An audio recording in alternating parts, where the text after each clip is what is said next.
Hola a todos. Estás en el canal sobre la bolsa política en EU. Me llamo Marina Sokolovskaya. Hoy estamos resumiendo el año, pero no es un resumen cualquiera del año. Vamos a discutir qué ha cambiado en los tribunales de inmigración durante el año 2024.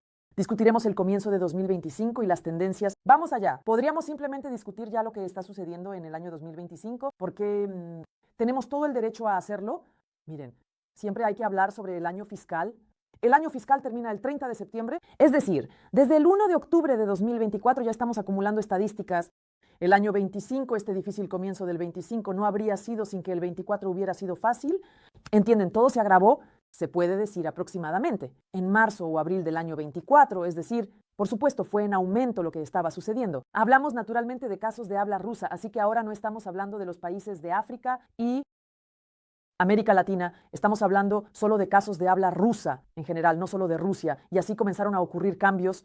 Dije en marzo, abril, esto lo digo basándome en los casos que tiene nuestra empresa, cientos de casos, tenemos clientes de diversas nacionalidades, por eso hablo en general, marzo, abril.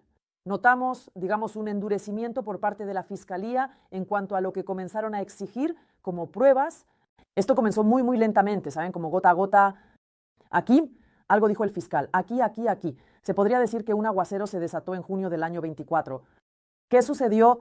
Es decir, al principio era, por ejemplo, así. Bueno, ¿por qué solo tradujeron las páginas del carnet militar que tienen sellos? Bueno, ¿hay páginas en blanco? No, por favor, todas las páginas. Comenzamos a traducir todas las páginas del carnet militar, aunque muchas de ellas solo tienen el encabezado que se imprime en la imprenta. Luego, de repente, ¿por qué no proporcionaron todas las páginas del pasaporte internacional? Bueno, están vacías. Bueno, de nuevo solo tienen el número. Por favor, todas las páginas del pasaporte internacional. En junio, 6 exrepúblicas soviéticas fueron incluidas en la lista de Banned. Ahora, son estados independientes. Estamos hablando de Georgia, Moldavia, Tayikistán, Uzbekistán, Kirguistán y Rusia. Rusia fue incluida en la lista de prohibidos en las mismas condiciones que los ciudadanos de estos 5 estados mencionados. Por supuesto, hay muchos más gritos sobre Rusia. No sé por qué sucedió así. Bueno, los ciudadanos tal vez son más activos o la oposición en Rusia es más activa. Y esto ha comenzado a atraer atención. Hemos estado escuchando mucho en los últimos 6 meses sobre la discriminación. Al principio se hablaba de discriminación contra los rusos. Luego, cuando la gente comenzó a hablar activamente, ¿por qué? Los rusos, si una persona es ciudadana de Rusia, independientemente de si es tubano, circasiano, checheno, va a detención, conocemos el destino, pero ahora lo repetiré por si acaso.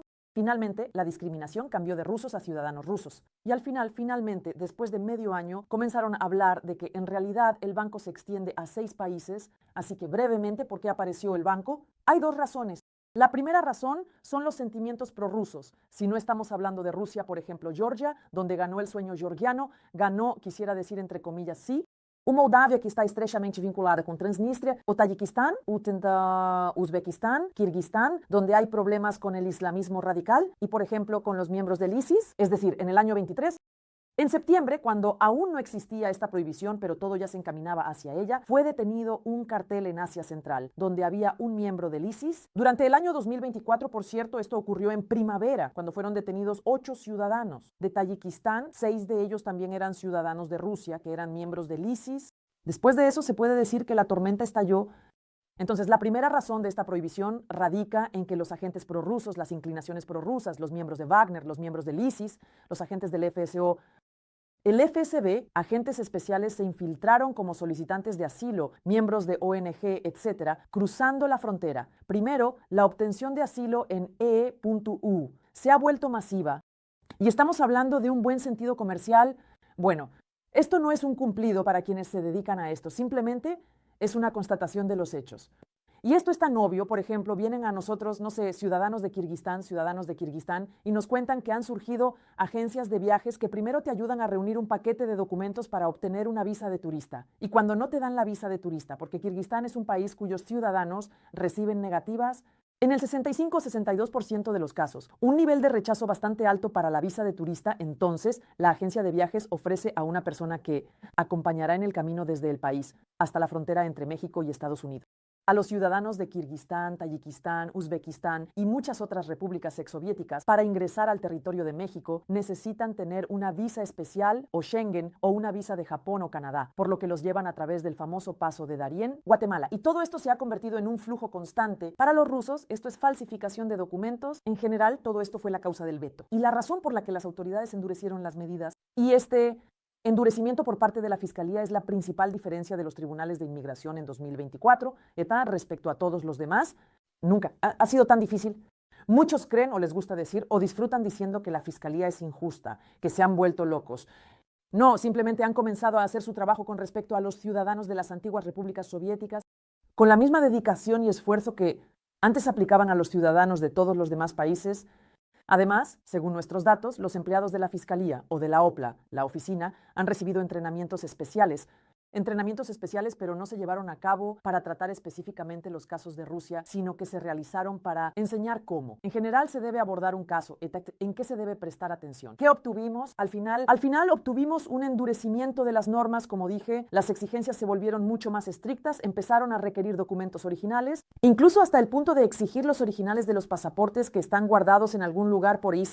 Y cuando, por ejemplo, nuestro abogado en el tribunal dice que no tenemos esos pasaportes, bueno, ustedes saben qué hacer. Es decir, nosotros tampoco sabemos exactamente dónde están. Encuéntrenlos. Amigos, un truco muy útil. Si no tienes pasaporte, es decir, cruzaste la frontera y se te lo quitó, y la Fiscalía te lo está pidiendo, o en general lo necesitas, como si quisieras tener alguna copia de los documentos, solicita un FOIA. En el FOIA deben estar todos tus documentos. Se escanean. FOIA es una ley que permite acceder a los documentos que tienen sobre ti.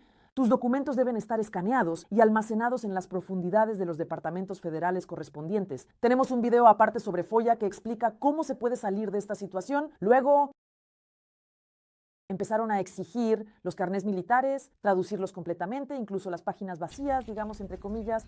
Realmente se volvieron más estrictos, no se puede ser tan laxo con las fotografías. Ahora, por ejemplo, no basta con simplemente traer una fotografía. Si esta fotografía es de internet y confirma algo, entonces es necesario indicar dónde fue encontrada, y es mejor hacer una captura de pantalla donde se vea la fotografía junto con la dirección, la barra de direcciones. Lo mismo ha comenzado a aplicarse a los artículos de los medios de comunicación. Antes se podía simplemente imprimir un artículo de los medios sin indicar la fuente, por ejemplo, el nombre. Ahora exigen que se indique la fuente. Los interrogatorios se han vuelto más estrictos. Antes, cuando hablaba con la gente, incluso grabábamos videos, trataba de evitar la palabra interrogatorio, es decir, no me gustaba ese interrogatorio cruzado, aunque en realidad eso fue un error mío. La sesión individual, parte de la sesión individual, es realmente un interrogatorio individual, poderoso, muy fuerte.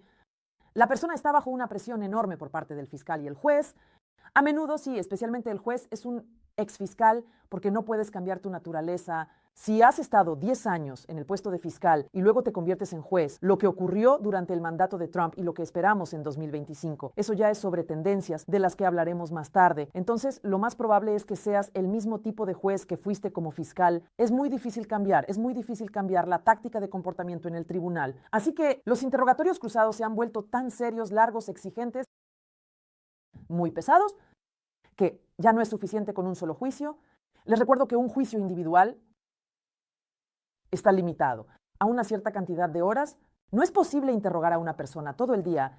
No se puede comenzar un juicio individual a las 8 de la mañana y terminar a las 8 de la noche. Aquí la ley se asegura de que el tiempo esté limitado. Así que los interrogatorios cruzados comenzaron a volverse tan largos que los jueces dejaron, se podría decir de manera bastante masiva, esto ocurre masivamente, los jueces dejaron de tener suficiente tiempo para familiarizarse con el caso.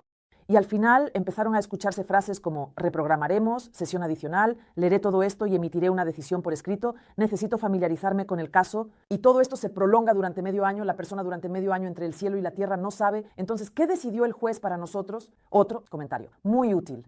Si tiene un contrato con una empresa que no es la nuestra, por favor verifique, o si planea firmar un contrato con alguien, asegúrese de aclarar y verificar lo que está escrito en su contrato con su futuro o actual abogado.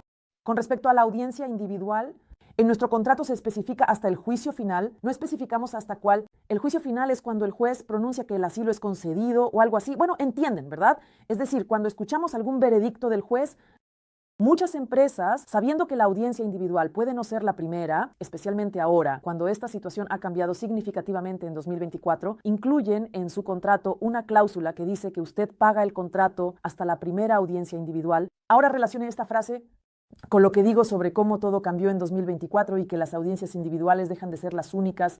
Esto terminará con que su abogado lo acompañará a la primera audiencia individual y luego comenzará a pedir un pago adicional por cada aparición posterior, digamos, o por cada audiencia individual posterior.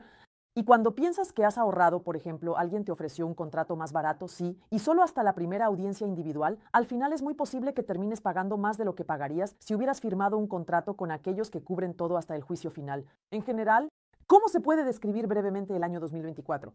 Un año de endurecimiento de las regulaciones, pero se podría decir que justas, porque antes todo estaba bastante relajado. Conozco una historia en la que un abogado iba al tribunal y decía que con la movilización, si una persona se evade, se enfrenta a 10, 15 años. Observé, con sorpresa, que ni el juez ni el fiscal verificaban esto. No hay un castigo de 10, 15 años por la movilización en Rusia, solo una multa. Y eso ya es algo. El aumento del tamaño de la multa ocurrió no hace mucho y la multa no se aplica a todos. Realmente fue simplemente.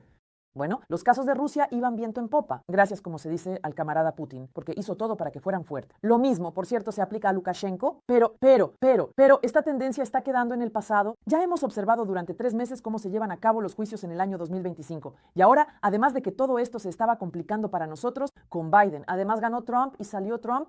En los primeros días, cuando Trump asumió, removió a la cúpula de UR, es decir, a las personas que trabajaban allí durante 18, 14 años, los removió con la intención de revisar todo el trabajo, todo el sistema. Trump comenzó removiendo la cúpula de UR. Allí había personas que trabajaban durante 18, 14 años y esto es un testimonio.